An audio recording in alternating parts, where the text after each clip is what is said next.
I just got back from my trip to Vancouver, and here's what I learned. While I was there, I saw a lot of supercars. And a common theme I noticed was everybody inside those cars always seemed to be old people. And when I say old, I mean very old people. So it got me thinking, like, most of these people make their money at a very old age, right?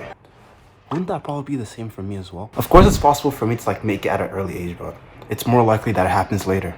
Because if I do end up taking the regular path of just getting the job and then putting money into, like, the S&P and getting the return over time, I'll have the funds to be able to buy, like, the Ferraris and all that stuff as well, right?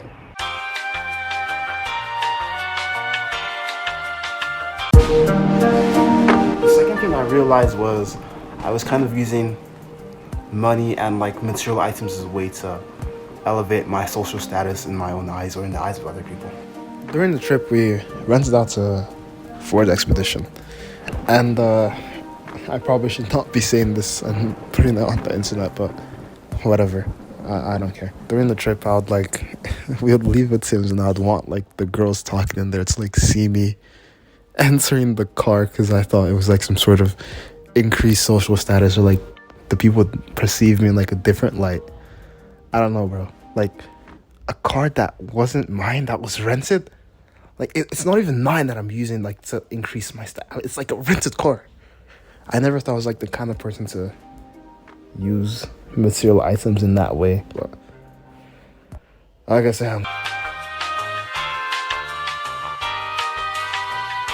Can I really buy every single penthouse in Vancouver? okay, since you guys don't exactly know me, let me give you a little bit of context. I when I say really, I really like apartment buildings, especially the penthouses, because I get to look down on all the peasants beneath me.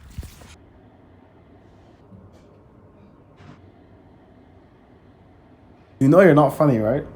Because I'm gonna want the one with the nicer view. I'm gonna want the one with the bigger deck. I'm gonna want the one with like the coolest looking architecture, right? So like, at what point should I be satisfied?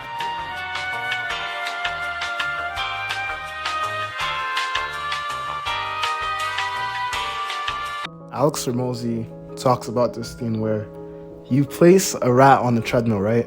And then you waft the smell of cheese in front of it. And then you record like the speed it runs at. But now you do that same thing. You introduce the smell of a cat and you waft it behind it.